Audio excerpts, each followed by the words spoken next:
곰 신화가 있죠. 그러니까 한웅이 하늘에서 내려왔는데 거기에 이제 곰과 호랑이가 있어가지고 사람이 되기를 원했다. 그런데 이제 이 두 종류들을 쑥하고 마늘을 주어가지고 100일 동안을 굴 속에서 참고 그걸만 먹고 살고 참고 있으면은 사람이 될 수 있다. 그런데 호랑이는 성질이 급해서 튀어나갔다. 그래서 이제 곰이 사람이 되는데 나중에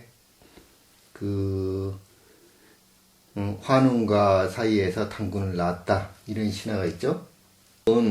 우선 이제 황제 헌원이 싸울 때 보면은 황제 헌원이 치유와 싸울 때 보면 맥과 비휴, 곰, 뭐 이렇게 쭉 나와요. 이런 종류들을. 이게 전부 다 곰 종입니다. 그런데 이게 맥이 이걸 뭐라고, 자이언트 펜더검이에요. 이 호랑이로, 물론 산해경에 호랑이라고 써진 이야기도 많이 나오는데, 사실은 호랑이가 아니고, 원숭이인 것 같아요, 원숭이. 구체구라는 곳에 중국 유명한 동물이 두 가지가 살죠. 하나는 중국에서 이제 천연기념물로, 물론 세계적인 기념물이 자이언트 펜더검, 자이언트 펜더검이 살고 지금 구체구에서 자이언트 펜더검이 살고, 그 다음에 여기에서 유명한 게 황금 원숭이가 살아있어요. 황금 원숭이가 살고 있어요, 여기서요.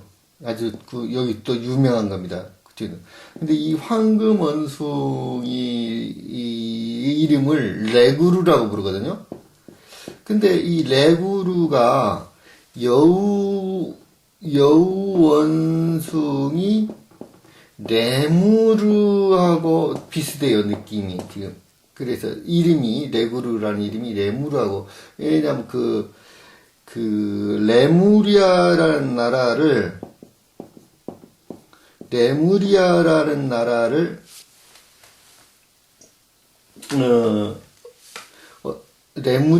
나라를 여기 여우 원숭이 이름이 레무스에서 따와가지고 레무리아를 세웠다, 이렇게 되어 있거든요. 그러니까 여우하고 굉장히 관련되어 있어요, 여우 원숭이하고. 그래서 요거 황금 원숭이를 잘못 말한 거 아닌가. 왜냐면은 이 황금 원숭이가 크기가 상당히 커요. 지금 여기에서는 상당히 인간보다는 지금 인간만큼이나 합니다. 그런데 요 황금 원숭이가 지금 또 다른 지방에도 비슷한 지금 제가 사진에 올려놓은 건 다른 지방에 사는 레구르라고 부르는, 여기에 황금 원숭이는 굉장히 사나워요. 상당히 사납고, 이 황금 원숭이가 마치 보면은 호랑이 빛깔처럼 생겼단 말이에요. 노랗게 해가지고, 황금색으로. 그래서 얼굴 모양도 보면 호랑이처럼 생겼어요. 상당히 무서운 원숭이에요. 그래서 이거는 호랑이가 아니라 원숭이 같다는 이야기예요. 그리고 또 하나 이유는 치유 성씨가 강씨거든요. 치유 성씨가 강씨인데 염제 신농씨가 강씨란 말이에요. 그래서 염제 신농씨와 치유는 형제예요. 여자 형제예요, 지금. 그래서 같은 강씨인데, 염제 신농씨에 대한 이야기하고 치유에 대한 이야기를 보면은 둘 다 원숭이와 관련되어 있어요. 금문에서 보면은 요 신이라고 써진 글자가 요 신을 나타내 신농씨다, 이게. 신농씨를 나타낸 거다. 낙빈기 선생은 금문신고에서 이게 신농씨를 나타낸 글자다. 그런데 요게 나중에 요 글자가 붙은 겁니다, 이게. 그래서 신이 된 거예요. 요 글자가 붙어서. 요 글자는 나중에 붙인 거예요. 원래는 이 글자인데 이 글자가 바로 원숭이를 나타내거든요. 자축인묘 진사 오미 신유술에 할 때 여기 신이 원숭이들이 나타내는 거예요. 원숭이예요. 요 글자가 바로. 그래서 신농시가 원숭이와 관련돼 있다. 지금 이런 주장을 해요. 신농시는 지금 티베트 신화에가 뭐가 있느냐면요. 티베트 신화에 자신들의 최고 조상이 마찬가지로 치우를 자기 조상으로 생각하고 있어요. 치우가 모두 조상인데, 티벳은 자기 조상을 뭐라고 하고 있냐면, 자기 조상이 원숭이였다는 거예요. 자기 조상이 원숭이였는데, 하늘에서 마녀가 내려와가지고, 원숭이를 인간으로 바꿔버렸다. 인간으로 뭔가 조작을 해가지고 원숭이를 바꿔가지고 인간으로 바꿨다. 그게 치유가 됐다. 이면 마늘이 나오고 마늘과 쑥을 줬다. 그랬는데 마늘과 쑥을 먹고 살았다. 이게 쑥은 뭐냐면은 대표적으로 습기를 제거하는 거거든요. 습기를 제거하는 거예요. 몸속에 있는 이제 습기를 제거하고 그 염증을 이제 없애주는 거거든요. 몸이. 그런데 왜냐면은, 지금, 요 지방이 사천성이거든요, 지금요. 곰신화과 같이, 그 구체구가 사천성인데, 요 사천성의 음식이 굉장히 매워요. 하여튼 중국에서 가장 매운 음식이란 말이에요. 가장 매운 음식이 그 사천성 음식인데, 왜 그러냐면은, 여기는 굉장히 지역이 습해요. 아주 습한 지역이에요, 이 지역이. 그래서, 요 지역에 꼭 필요한 게 쑥입니다. 그래서 이게 아주 매운 음식을 많이 먹으면은 땀을 많이 흘려가지고, 거기, 습기를 지금 빼내려고 그러거든요, 몸에서. 그래서 이제 이게 쑥이라는 용어가 나온 거는 여기하고 굉장히 관련되어 있다는 거죠. 습기를 제거하는 거라고. 그 다음에 이제 마늘이란 말은 이게 사실은 마늘이에요, 마늘. 만가지 영혼이란 말이에요. 만가지 영혼. 그러니까 이게 단순하게 그냥 마늘을 먹었다 그것보다도 그 수많은 공부를 했다고, 그러니까 도를 통했다. 만가지 영혼을 깨우쳤다. 도를 통했다. 이렇게 해석하는 게 쉬울 것 같아요. 그 황제 헌원 씨가 곰인 건 분명하죠. 유웅이라고 그랬으니까. 유웅 씨라고 불렀으니까.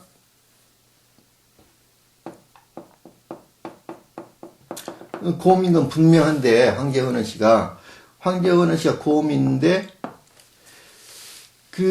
제가 여기 황제 헌원을 누구라고 생각을 한다고 그랬냐면, 셋과 동일인데, 셋이, 제고 고신 씨란 말이에요. 제고 고신 씨와 동일입니다 생각하는데, 요 제고 고신 씨의 상징이 뭘로 되어 있느냐면은, 황소예요. 황소로 그려져 있어요. 황소로. 제고 고신 씨의 상징이 황소로 되어 있단 말입니다. 저기 엔닐의 가게들을 전부 다 황소로 그렸다. 황소로 상징했다. 이렇게 이야기를 해놨어요.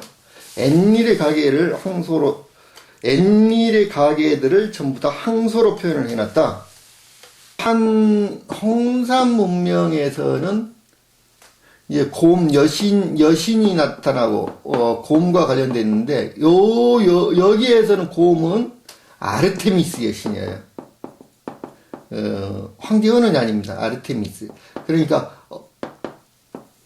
여기 큰 곰에 해당되는 거죠. 큰 곰에 해당되는 거는 마고에 해당되는 거예요. 마고의 아들이에요, 지금. 황제 헌원은 마고의 곰의 아들이에요, 지금. 거꾸로 된 겁니다, 지금. 곰의 아들이에요, 황제 헌원이.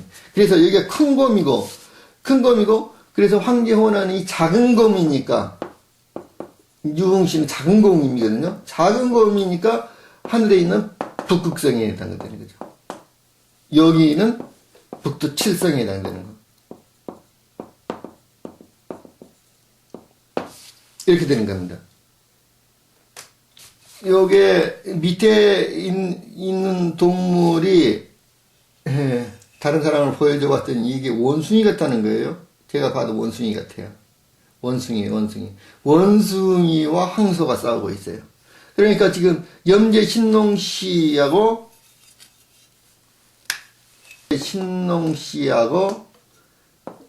치유가 원숭이단 말이에요. 이게 신정적이니까 이렇게 신이라고 하니까 여기 원숭이가요.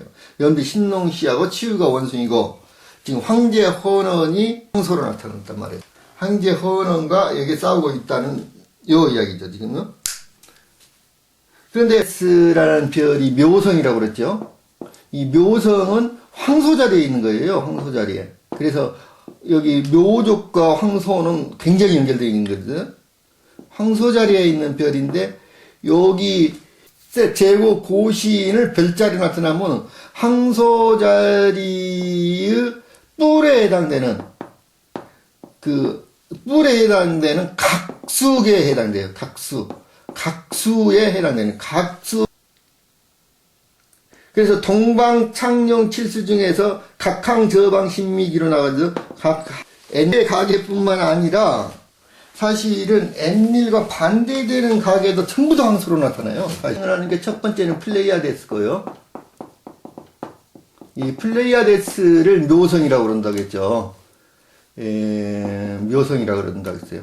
묘성인데, 요 묘를, 이제, 여기 묘족 할 때 묘도 같은 글자입니다, 이게. 발음이 같은 것 같다고 그랬으니까. 묘족들이에요, 전부 다 묘족들. 묘족들인데, 이 묘족들을 우선은 황소로 쓰고요.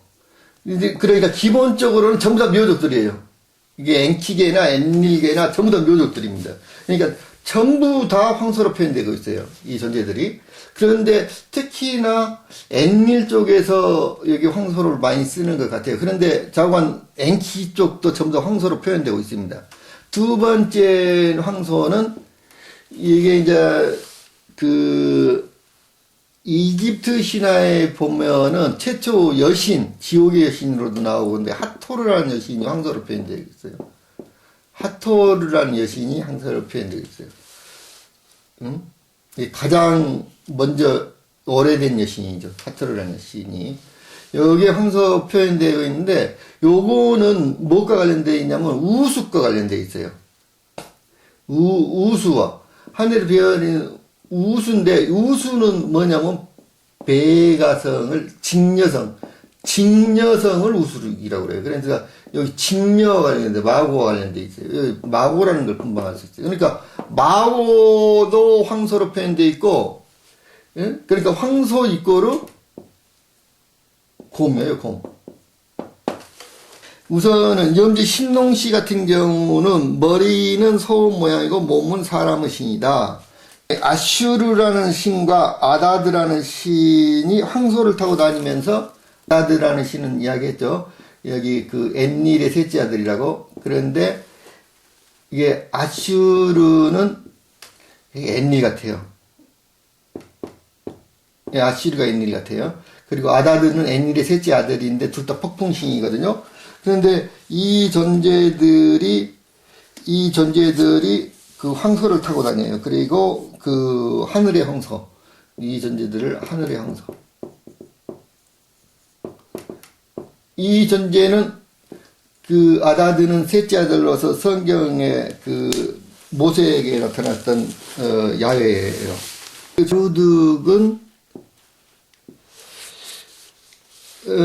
마르둑은 비스황소. 마르둑은 비스황소라고 했고, 엔닐은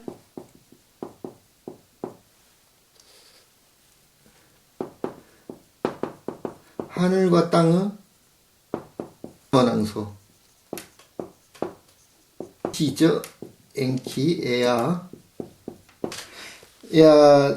야도 황소의 모습으로 나타나요. 황소의 모습이라겠고,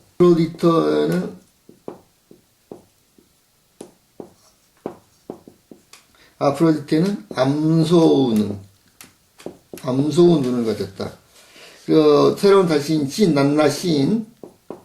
난나시는 엔니르 강한 송아지.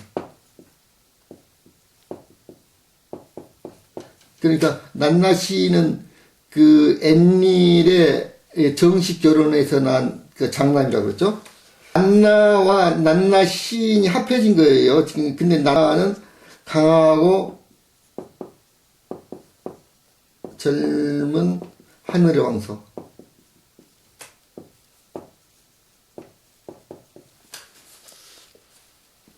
견고한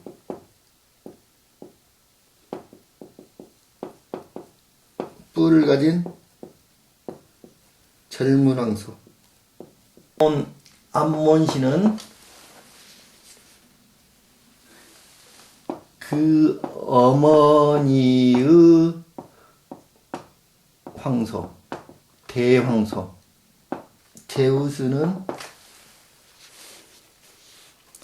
제우스의 묘비에는 제우스는 대황소라고 불렀는데, 제우스 묘비에는 뭐라고 써졌냐면은 여기에 제우스라는 대황소가 잠들어 있다 이렇게 써졌어요. 난나라고 그랬는데 난나를 또 다시 다르신을 벼르황소.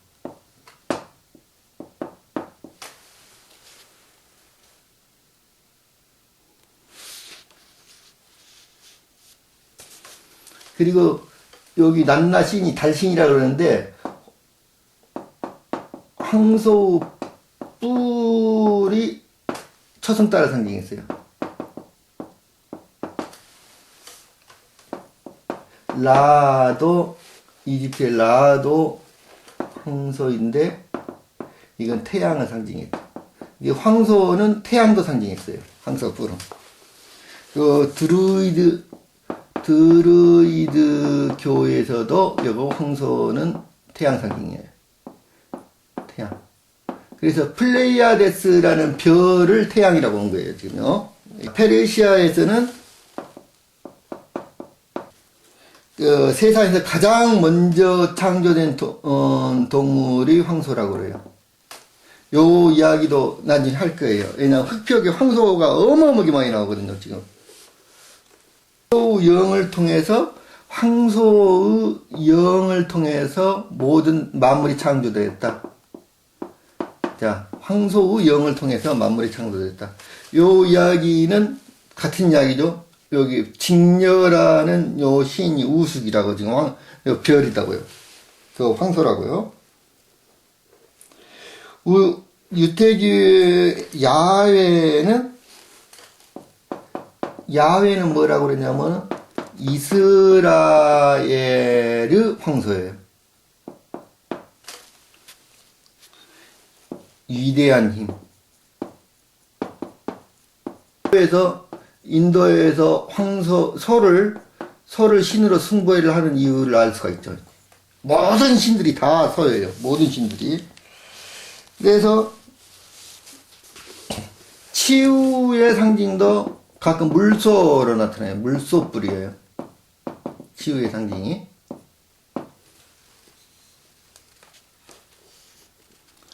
그 소의 머리는 신성한 힘을 상징하고, 이란의 전설적인 왕 파리두는 비루마라는 신성한 암소에 의해서 길러지며 아라브 압제자인 뱀왕 자크는 소머리 창으로 물리친다. 그래갖고 소머리 창은 고대 이란 영웅들의 대표적 무기가 된다. 이 황소는 모든 신에가 다 적용이 되는 것 같아요, 지금. 그래서 꼭 제국 고신시의 상징이라고만 할 수가 없어요. 이 소에 대한 이야기는 다시 고래에 대한 설명을 하면서 이게 소에 대해서 다시 설명을 하겠습니다. 자관 이 옛날에 신들을 전부 다 서로 표현했고 소와 관련되기 때문에 이렇게 흑표의 우신상이 이렇게 많은 겁니다. 지금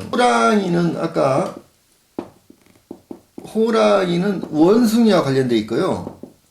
여기는 원숭이와 관련돼 있고 요 개하고 관련돼 있어요. 또.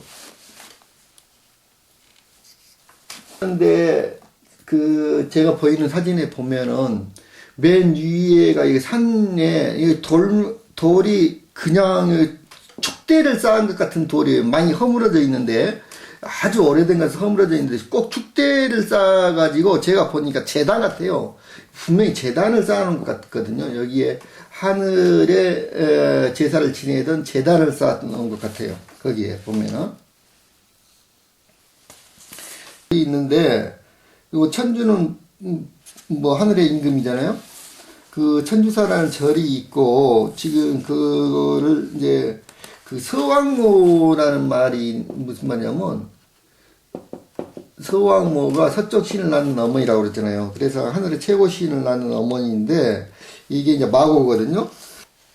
여기 이제 구체구에도 서모 신화가 있어요. 서모라는 신화가, 서모라는 여신의 신화가 있어요. 구체구에도.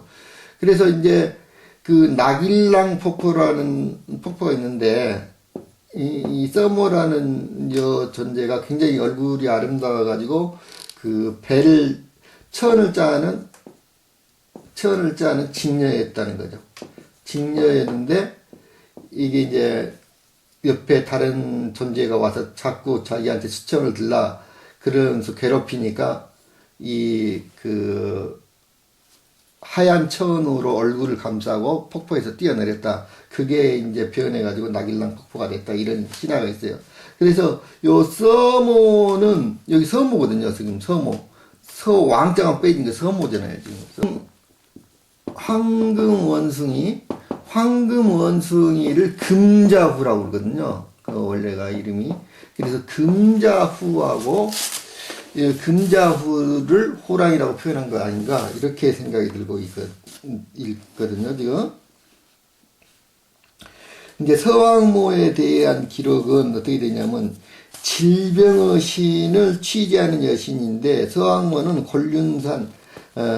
곤륜산에 궁전에는 3000년에 한 번 읽는다는 선도가 자라며 그것을 먹는 사람은 영생을 얻는다고 한다. 그녀의 3년 거처는 아름다운 정원 대리석과 벽옥의 건물, 9층 탑, 금빛 찬란한 겨울로 놀라울 뿐이다. 회화에서는 보통 그녀는 중국 왕녀의 복장을 한 아름다운 여인으로 묘사되어 있고 거기에는 젊은 두 소녀가 수행하고 있는데, 한 소녀는 큰 부채를 들고 있고 또 한 소녀는 장수 복숭아가 담긴 광주리를 들고 있다. 옥녀 혹은 신녀로 알려진 그녀의 주요 시녀들은 5명이며 저들의 칭호는 나침반의 각기 5방위에 속하는 빛깔과 일치한다. 그녀는 신령 군대의 선봉에 서며 황실의 신봉자와 끊임없는 영교를 갖는다고 한다. 그녀는 보통 그녀가 탈 것으로 예행하는 외가리와 때로는 그녀의 메신저 노릇을 하는 담청색 날개를 지닌 새를 대동하고 있다. 곤륜산은 도가의 전설에 의하면 거기엔 수많은 귀금속 나무들이 있다고 한다. 그곳에는 목화라고 하는 길이가 5길, 크기가 5아름이나 되는 거대한 나무가 자랐다. 그리고 주수, 옥수, 난간수, 벽수 등 옥을 열매로 맺는 나무들이 무성하게 자라고 있었다. 특히 황제는 난간수에 열리는 옥을 가장 아껴서 그 곁의 복상수라는 나무에 이주라는 눈밝은 신하를 상주시켜 누가 훔쳐가지 못하도록 감시하였다. 이르고스라는 눈이 여러 개 달린 거를 그 괴물을 두어가지고 뭐를 지켰다는 내용과 똑같아요. 그리스 신화하고 죠. 이주는 머리가 셋이어서 교대로 자고 일어나 난간수를 잘 지켜냈다고 한다. 곤륜산은 사실 하나의 산봉우리가 아니라 부근의 여러 산을 한데 모아 부르는 이름입니다. 곤륜산의 일부 지역인 옥산은 글자 그대로 옥이 많이 나는 산으로 서왕모의 거처가 있는 곳이다. 서왕모 역시 황제처럼 훌륭한 궁궐에 살았다. 궁궐 옆에는 요지라는 아름다운 연못이 있었는데 서왕모는 이 곳에서 신들을 위한 잔치를 자주 베풀었다. 그리고 3000년 만에 꽃을 피우고 다시 3000년 만에 열매를 맺는 반도 복숭아 밭도 서왕모의 소유였다. 역시 곤륜사의 일부 지역인 개강산이라는 곳에는 황제의 꽃밭이자 어옥이 지천으로 굴러다니는 현포가 있었다. 곤륜산과 같은 신들은 낙원만 있는 것이 아니었다. 서남쪽에 흑수라는 강 근처에는 도광야라는 들이 있는데 이곳은 농업을 일으켰던 후직이 묻힌 곳이었다. 아, 이거 도광야라는 게 재밌네 또.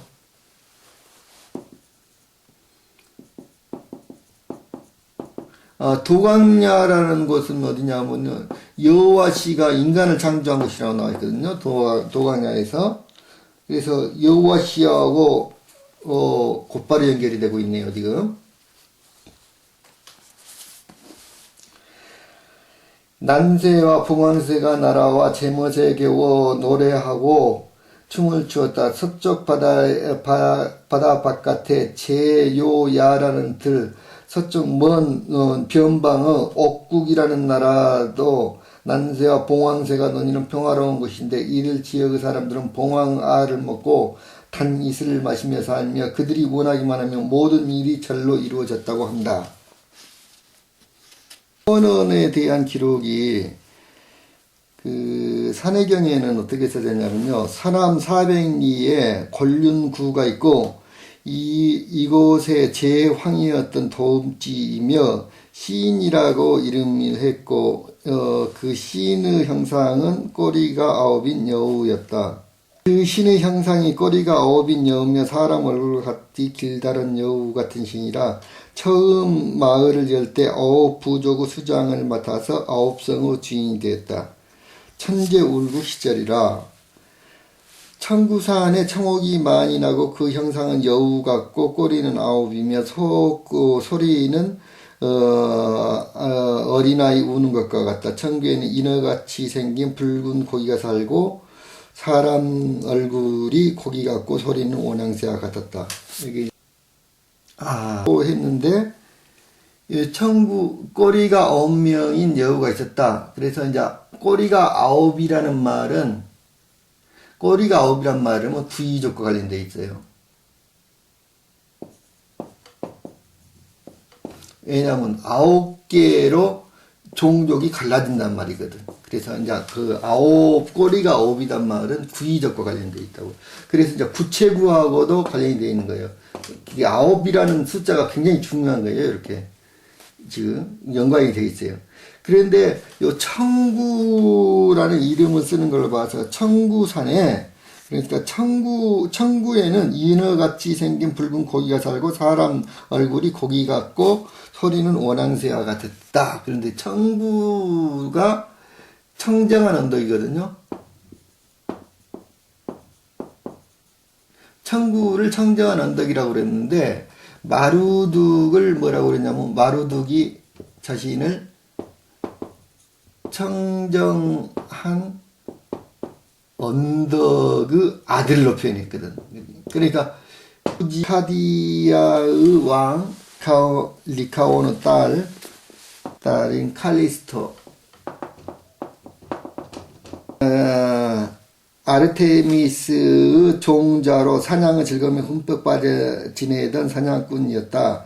그러면서 그녀는 절대로 결혼을 하지 않겠다는 서약을 했다. 그러나 여자 사냥꾼의 여신으로 변신한 제우스가 그녀의 애정을 얻는 데 성공했다.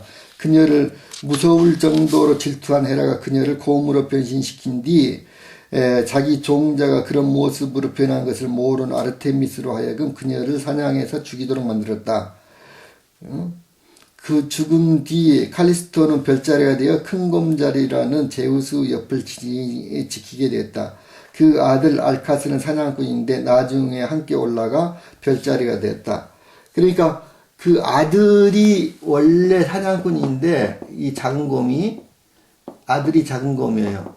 큰 곰의 아들이. 이 아들이 사냥꾼인데 변해버렸는데 큰 곰이죠. 큰 곰으로 변했는데 자기 어머니가 큰 곰으로 변해버렸는데 요게 이제 아들이 사냥꾼이라서 곰을 사냥하는 사냥꾼이에요, 아들이. 사냥꾼이라서 큰 곰을 죽이려고 하니까 제우스가 이 아들을 곰으로 만들어버렸다. 작은 곰으로 만들었다. 그래가지고 하늘에 별자리를 올렸다. 그래서 작은 곰 별자리니까 북극성이 안 되고, 요 큰 곰 별자리니까, 여기 이제, 그 큰 곰 별자리니까, 여기 이제 북두칠성이 되는 거죠. 북두칠성이 되는데, 요게 이제 다른 신화에서 보면은, 아르테미스 종자라고도 나와 있는데, 어떤 신화에서는 아르테미스 여신이라고 나와 있어요. 한국 기록에는 어떻게 되어 있냐면, 내성 같은 빛이 헌어느 언덕에 닿더니 그녀의 몸에, 이게 이제 중국 기록에는 부보라는 존재가 이제 황제 헌어느 어머니예요. 친어머니예요. 근데 내성 같은 빛이 헌어느 언덕에 닿더니 그녀의 몸에 태기가 있었고 24개월 만에 황제 헌원을 낳았다. 그 번개가 북두 추성을 감싸는 것을 보았다고 한다. 복희는 웅백달을 봉하, 그래서 엔키는 요 웅백달을 봉해서 마누를 삼았다. 웅백달을 봉해서 마한후를 삼았다. 이렇게 나와 있거든요. 그런데 이 마한을 삼았다고 하는데 웅백달, 요 백다라는 이름이 뭐냐, 웅은 이렇게 당연히 고음자를 쓰는 거고, 이게 백다인데, 웅백다를 봉해서 마한을 삼았다. 이렇게 써졌거든요. 요게 이제 백다라는 이름이 누구냐면은, 여기 황제 헌은 어릴 적 이름이에요, 이게. 그러니까 웅백다가 지금 황제 헌원이 되는 거죠. 이때는 특출한 아름드러 유명한 아도니스라는 젊은 여에게 애정을 느꼈다. 그는 어머니가 없는 아기였다. 부보가 이미 주었지에 아도니스에게는 어머니가 없었다. 아프로디테는 페르세포네에게 그를 불쌍히 여겨줄 것을 부탁했다. 그런데 페르세포네가 아도니스를 사랑하게 되어 그와 떨어지기를 거부했다. 아도니스가 1년 중 4개월을 페르세포네와 4개월은 아프로디테와 함께 보내기로 하고 4개월은 아도니스 본인의 결정에 맡기로 했다. 아도니스는 나머지 4개월을 아프로디테와 살기로 했다. 제우스는 곰의 아들을 자신과 이브 사이에서 태어난 딸 아프로디테와 결혼시켰다. 그러니까 아프로디테, 그리스 신화에서 아프로디테와 결혼한 존재가 누구죠? 헤파이토스죠. 절름발이 신. 여기 우임금이라고 그랬죠. 우임금과 그 동일 인물이네요, 지금 보니까. 그 마르둑이 우임금이네. 그러니까 여기 보면은 호메르 텍스트에서 이난나라는 여시인이 그 양치기에게 항변한 내용인데, 요 존재는 양치기로 나오거든요. 양치기가 이제 그 농부에게 이제 그 이난나에 청혼을 합니다. 그러면서 농부가 나보다 더 가진 것이 무엇입니까? 그가 나에게 그 첫 대추야자수를 따라준다면 나는 그에게 노란 우유를 따라줄 텐데, 그가 나에게 좋은 잼을 준다면 나는 그에게 나의 꿀 치즈를 줄 텐데, 농부가 나보다 더 가진 것이 무엇입니까? 그 말에 여신이 대답했다. 나는 많은 것을 소유한 양치기와 결혼하지 않으리. 처녀인 나는 농부와 결혼하지. 식물을 풍성하게 자라게 하는 농부와 곡물을 풍성하게 자라게 하는 농부와. 그래서 여기에서는 이제 이게 막 그 거절을 하는데, 결국에는 여기 이제 결국에는 양치기와 결혼하게 되죠. 성이라는 그 책에, 거기에서도 소녀라는 요 존재가,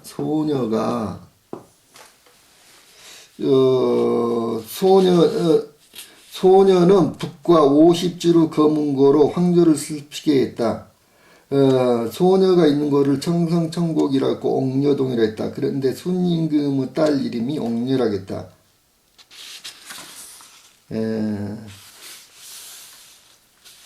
그래서 여기 순임금, 그러니까 옥녀, 소녀경에서 나오는 이 소녀가 앞으로 여기 아프로디테거든요. 지금 소녀가 이난나라는 걸 어떻게 하냐면, 이난나는 아까 순임금의 딸이라고 그랬는데, 순임금의 난나 시인이거든요, 순임금이. 난나 시인의 딸이 이난나예요, 지금요. 그러니까 같은 이야기예요, 지금 여기.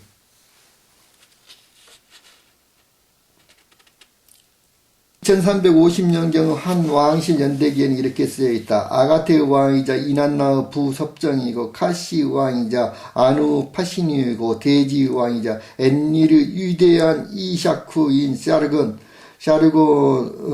사르곤은 그는 우르구 도시를 치고 성벽을 파괴했다. 우르 사람들과 싸워 그들을 패해주시겠다. 우르 왕이 루갈자게시와 싸워 그를 사로잡아 족쇄를 채운 채 엔닐의 문을 지나갔다. 아가테의 사르곤은 우루 사람과 전쟁하여 승리하였다. 우루 도시를 치고 성을 함락하였다. 그는 엔님마르를 치고 성을 무너뜨렸고 라가시에서 바다에 이르는 전 영토를 공격하였다. 그리고 그 무기를 바다에서 씻었다. 그는 우마의 사람들과 전쟁하여 승리하고 그 도시를 치고 성을 함락시켰다. 대지의 왕 사르곤에게 엔닐은 어떠한 반대도 하지 못했다. 엔닐은 위의 바다에서부터 아래 바다에 이르기까지 모든 땅을 그에게 바쳤다. 의 땅을 전부 다 이게 마루두기 차지를 하거든요. 지금 이제 마루두기 황제헌원과 분명한 것 같습니다. 그 요임금이 니무롯이라는 사실은 뭐 의심할 여지가 없습니다. 그건 굉장히 여러 기록에가 나타나고 있기 때문에 요임금이 니무롯인데 요임금과 제국 고신씨를 동일인물로 보는 사람들도 많이 있어요. 지금요. 동일인물이고, 황제헌원과 동일인물이다. 이 모두 다 동일인물이다. 황제헌원과 요임금이. 그래서 요임금과 동일인물이고, 또 이 니무롯을 마르둑으로 보는 여기 이제 수메르 신학자들은 니무롯을 마르둑으로 또 보고 있어요. 그러니까 제국 고신 요임금이 존재가 전부 다 그 마르둑을 표현한 것 같다. 예. 이제 놀라운 이야기가 하나 써졌는데요. 정말 황제헌원은 기라고 하는 여기 정말 놀라운 이야기가 써졌어요. 황제헌원은 기라고 하는 동물과 내택에 사는 뇌신, 기라고 하는 동물과 뇌신을 죽여가지고 그 가죽과 뼈로 북과 북체를 만들었다. 북과 북체를 만들었다. 북체를 만들었다.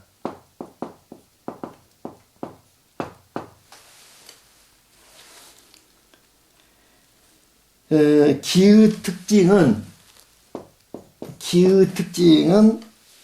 소와 비슷했으나 뿔이 없었고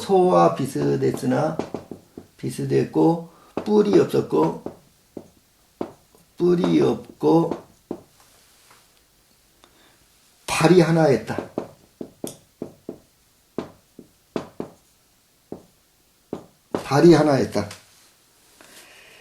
물속을 드나들었는데 그때마다 풍우를 동반했으며 물속을 드나들었다.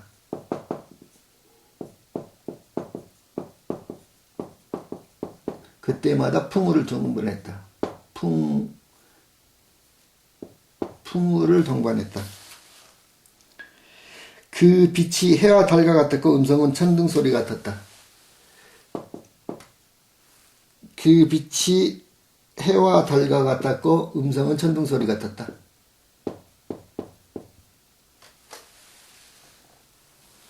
산해경애가 대왕 서경에가 써졌는데 산해경 놀라운 이야기입니다. 놀라운 이야기. 진짜 세상이 뒤집혀질 이야기예요.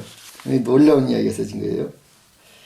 자, 내신을 죽여 기고를 만들었다. 제물이 되는 동물은 신적인 힘을 가지고 있고 제물을 바치는 자는 제의를 통하여 이 힘과 하나가 된다. 마지막 희생 제의를 끝내는 자는 하늘을 나는 매와 동일시 되었다. 하늘을 나는 매와 동일시 되었다. 이 지위를 획득한 자는 매와 같은 이름이 남무발이라고 했다.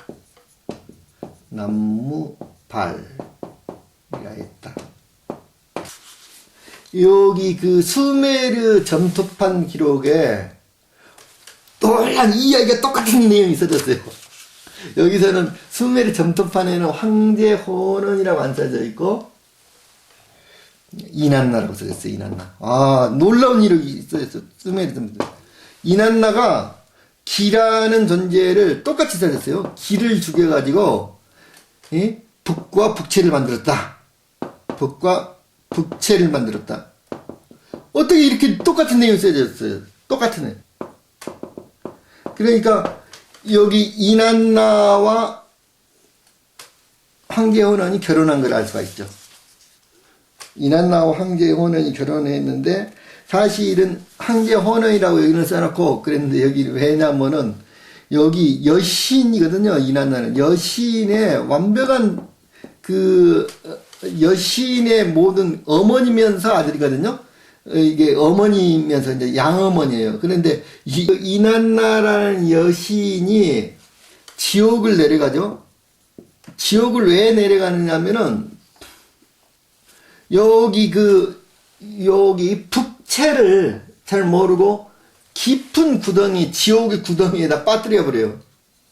실수로. 그래서 북체를 찾으러 내려가는 겁니다. 북체를. 저 북체를 찾으러 내려가는 거예요. 북체를. 그래서 3일 동안 죽었대.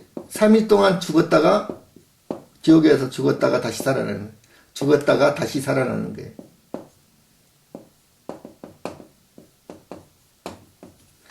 이난나는 여신이 바로 이 북체를 가질러.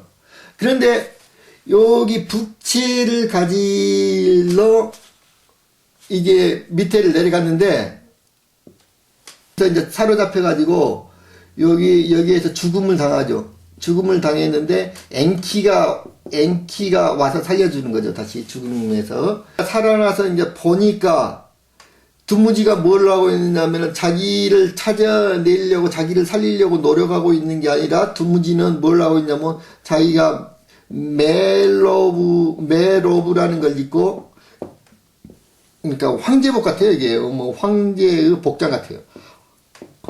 황제복이면서 뭐 우주복 같은데 이걸 입고 자기가 완전히 그 권좌에 앉아가지고 완전히 즐기고 있었다는, 신이 낙낙하고 있었다는 거예요. 그래서 화가 무짐작이 나가지고 여기 그 지옥에서 나올 때 지옥의 법칙이 이제 죽었다가 살아날 때 지옥의 법칙이 반드시 다른 사람 한 사람을 지옥에다 죽여야 한다. 다른 사람을.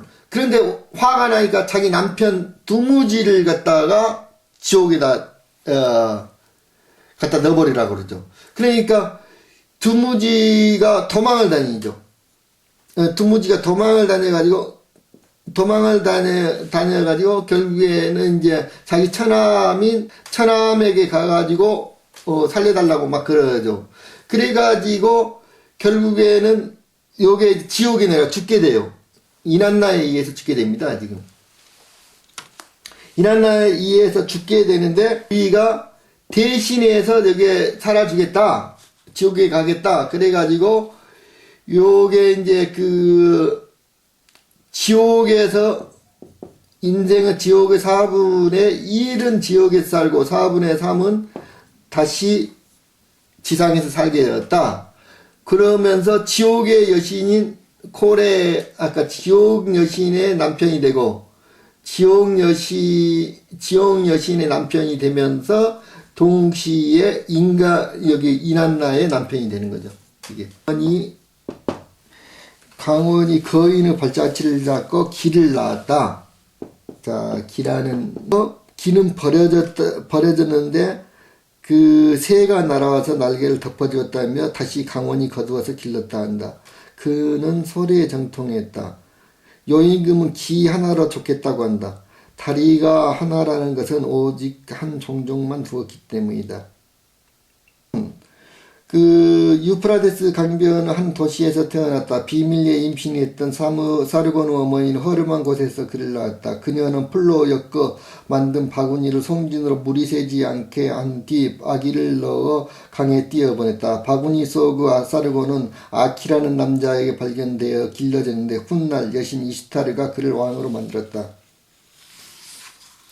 또 한 이야기가 보면은 먼 옛날 내가 진노하여 나 처소에서 올라와 홍수를 마련했을 때 내가 처소에서 오르자 하늘과 땅의 조절이 무너졌다. 내가 하늘의 별들을 떨게 했고 하늘의 별들의 위치가 바뀌었다. 그리고 나는 그들을 제자리로 돌려놓지 않았다. 에르칼라도 요동했다. 반이랑의 소출은 줄어들고 그때 이후로 소출을 얻기가 힘들어졌다. 하늘과 땅의 조절마저 없어지고 샘물은 줄어들고 홍수 수위도 줄었다. 살아있는 것들은 크기가 작아졌고 나는 그것들을 원상태로 회복시키지 않았다. 나는 통치자고 관을 쓰고 나의 처소에 돌아갔다. 나의 모습은 웅장했고 나의 시선은 무서웠다.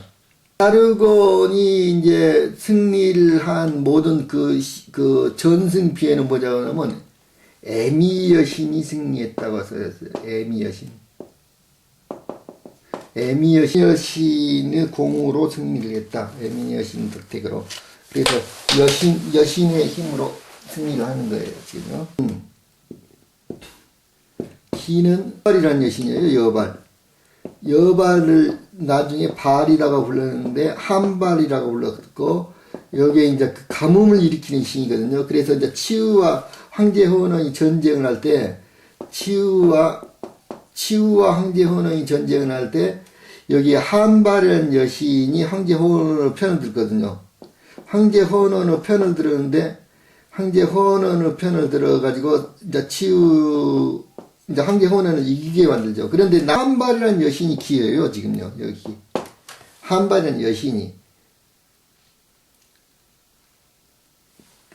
여기 기를 죽여가지고 북과 북체를 만들었다고 하는데, 그러니까 여기 황제 호원이 여기 그 북과 북체를 만드는 거예요, 기를 죽여가지고. 그래서 여기 황제 호원이 다시 이 한발이라는 여신에 대해서 배반하는 거죠, 지금요. 플레이아디스 사명이라든지 수메르 점토판 기록이라는 여러 기록들에서 포톤벨트 이야기에서 지금 서안에 문명을 세웠다. 동양 문명을 세웠다. 서안에다 문명을 세웠다고 분명히 기록되어 있거든요. 서안 쪽에다 문명을 세웠다고. 서안에다가 문명을 세웠다고. 그래서 여기 이제 보여드리는 사진은 인공위성에서 촬영한 여기 서안에 있는 피라미드들인데, 이집트 기자의 피라미드보다 훨씬 커다란 대형 피라미드들이라고 그래요. 근데 이제 여기에는 지금 접근이 불가능합니다. 예? 접근이 불가능하고, 그리고 이제 이런 피라미드들을 중국 정부에서는 이거 피라미드가 아니다. 이거는 한나라 시대의 황제들의 무덤이다. 이렇게 주장을 하고 있는데, 얼핏 봐도 이건 피라미드 같습니다. 굉장히 피라미드고, 또 놀라운 사실은 이 피라미드 배치가, 피라미드 배치 모양이 이집트 기자의 피라미드가 배치되는 거, 그러니까 하늘에 있는 별자리, 오리온자리와 시리우스를 표현한 이 별자리 배치하고 똑같은 모양으로 배치가 되었다. 이렇게 주장하고 있습니다. 그래서 서안이라는 곳에 엄청난 문명이 있었다는 것은 두말할 필요가 없는 것 같습니다. 그리고 또 하나 놀라운 점은 이거는 공식적으로 확인된 건 아니고 인터넷에 이제 돌아다니는 이야기인데, 그 서안에 있는 피라미드를 아주 오래전에 중국에서 그것들을 조사를 하려고 안에 있는 내용물을 이제 그 조사를 하는 과정에서 보니까 이게 문명인들이 전부 다 그 한국의 고조선과 관련된 것들이고, 그 다음에 우리가 지금 현재 쓰고 있는 한글과 같은 그런 것들도 막 나와서, 이게 갑자기 이거를 이 작업을 중지하고 모든 사람들한테 이게 비밀 명령으로 했다는 이야기도 나와 있어요. 그런데 이제 이거를 누가 폭로를 했냐면은 그 당시에 이 작업을 했던 사람이 오랜 세월이 지나고 나서 이거를 폭로를 하게 된 겁니다. 또 다른 우리가 장막에 또 한순에 부도지에가 어떤 기록이 써졌냐면은, 이때 황궁시 후에 6만을 이주시켜 지키게 하고 나무를 베고 뗏목을 만들어서 신부를 새긴 다음에 천지의 물을 방류하여 사해의 제족을 초청하니, 제족이 신부를 새긴 뗏목을 보고 차례로 모여들어 박다르 숲속에 신실을 크게 열었다. 박다르 그 숲속에다 신실을 크게 열었다. 신실을 열었다. 박다르 숲속에다가 신실을 열었고, 몸을 닫고 마음을 청결케 하여 천상을 관찰하고 마고의 족보를 배워서 그 족속을 밝히고, 그래서 마고의 족보를 배워 그 족속을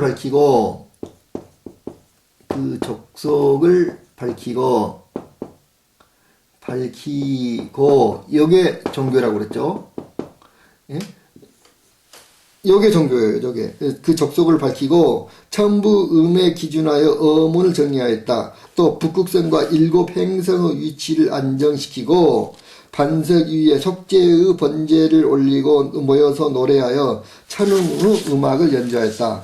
제독이 칠보의 옥을 방장산 방호의 굴에서 캐고 천부를 캐어 방장해인이라고 하여 칠날을 쫓은 다음에 돌아갔다. 이후로 매년 10년마다 신시를 여니 이에 어문이 하나로 되어 천하의 표준이 하나가 되니 인세가 태화하였다. 또한 바닷가의 성을 축조하여 천부를 받들게 하고 머무는 제족으로 숙소를 삼게 하니 이후 1000년 사이에 성황이 전 지역에 퍼졌다. 부도지 제14절에 부도지 13정에는 임금씨가 돌아와 부도를 건설할 땅을 택하였다.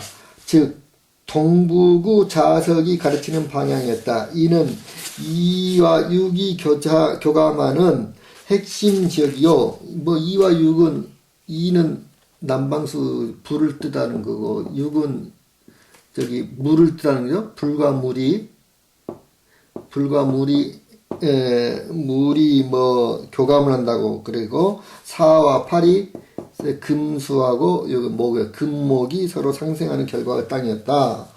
밝은 산과 맑은 물이 만리에 뻗어 있고 바다와 육지가 서로 통하여 10방향으로 나아가니 그 구와 이르 끝과 시작이 닿지 않는 곳이 없었다. 부도지 13장. 그러니까 서안이라는 곳에가 보면은 이쪽으로도 바다와 이쪽으로 육지, 사방으로 육지로 또 통하고 바다로도 통할 수 있는 그러한 곳이었다. 예. 인상과 작가 7가지 색의 옥돌이 금강의 심장부에 뿌리를 내려 전 지역에 두루하니 1과 3, 5와 7의 자삭의 정이 모여 바야흐로 물체를 만드는 복된 땅이었다. 이렇게 되어 있고, 10년에 한 번씩 온 세상 사람들이 만나가지고 온 세상 사람들이 만나갖고 조선제를 지냈다. 조선제라는 축제를 열었는 거예요. 그러니까 10년에 한 번씩 전 세계 사람들이 만나가지고 조선제라는 축제를 열렸다. 그랬는데 요게 예와 양이 교차하는 것이었다. 예와 양이 교차하는 곳에서 교차하는 곳이었는데 그것을 뭐라고 부르냐면 연이라고 불렀다. 연 지방에 모여서 얘가 있는데 연이 어디냐면은 여기 연이 여기 남년이죠. 남년이라는 남년 연나라 이게 제비연자 쓰는 남년이라는 땅이에요. 이게 바로 남년이 어디냐면은 무안이에요. 무안. 무안에 지금 예와 양이 교차를 하고 있거든요. 그 양이라는 말은 한수를 양이라고 그러거든요. 이게 양이라고 그래요. 한수를 양이라고 하는 거예요. 한수를. 여기서 모여서 그걸 했다. 자, 그 다음에 여기에 이제 정확한 이야기가 써졌는데, 그 태백산 밝은 땅 정상에 천부단을 짓고 사방에 보호단을 설치했다. 태백산 밝은 땅 정상에 천부단을 짓고, 그러니까 아주 높은 산에다가 지었다는 곳이 아까 태백산과 연결된 곳이라겠죠. 그 산 정상에다 지었다 그랬어요. 그 구체구에 가면 재미있는 게요. 우리 마니차라는 거를 돌리고 있잖아요. 이제 티베트 민족들은 마니차라는 거 돌리고 있는데 다른 모든 곳에서는 그 마니차를 돌리는 방향이 시계 방향으로 돌리고 있습니다. 그런데 구체구에 사는 장족들만은 꼭 마니차를 돌리는 방향이 반대로 돌리고 있어요. 왜? 시계 반대 방향으로 돌리고 있습니다. 그래서 이제 그 마니차를 돌리는 것과 이 스와스티크라고 하는 여기 그 만자 있잖아요. 이 만이라는 글자가 여기 보면은 여기 시계 방향으로 돌아가는 글자가 있고 시계 반대 방향으로 이렇게 돌아가는 글자가 있어요. 근데 구체구에서 사용하고 있는 거는 이 시계 반대 방향으로 돌아가는 만자입니다. 그게 이제 무엇을 상징을 하냐면은 이게 뭐 사람들이 뭐 신을 상징한다, 뭘 상징한다 그런데 그런 게 아니고요. 우주나 세상이 돌아가는 이치를 설명하는 여기에 만자 기호거든요. 그래서 모든 인간들이 이 만자 모양의 땅에서부터 이렇게 퍼져나가는 겁니다. 사방으로 퍼져나가는데 구체구에서는 시계 반대 방향으로 사람들이 퍼져나가는 거예요. 구체구에서는. 그리고 이제 우리나라 지형도 이렇게 만자가 서 나는데 우리나라라든지 저기 신강성에서 만자 방향은 시계 방향으로 돌아가는 겁니다. 그래서 이쪽 구체구에서는 시계 반대 방향으로 사람들이 퍼져나가는 걸 알 수가 있습니다. 그 태백산 밝은 땅 정상에 천부단을 짓고 사방에 보단을 설치했다. 보단의 사이는 각각 세 겹의 도랑으로 통하게 하였다. 세 겹의 도랑으로 통하게 있다. 이렇게 Y자로 불렀잖아요. 세 겹의 도랑으로 흐르게 하였다. 그 도랑의 사이는 천리였으며 도랑의 좌우에 각각 관문을 설치하여 지키게 하였다. 도랑의 사이는 천리였다. 이게 천리길이었다. 엄청나게 넓은 곳이에요, 저건. 그 안에가. 천리께서 도랑의 좌우에 관문을 설치하겠다. 또 이는 마곡 본성에서 그 법을 취한 것이다. 부도 아랫부분은 나누어 마을을 만들었다. 삼해의 주위에 둥그랗게 못에 잠겼다. 네 나루와 네 포구가 천리간격으로 연결되어 네 개의 나루와 네 포구가 나루와 포구 사이 포구가 천리간격으로 연결됐다. 천리간격으로 연결됐다. 천리간격. 그러니까 코딱지만한 나라가 아니라 어마어마하게 크죠. 포구 하나 사이가 천리씩이니까 천리가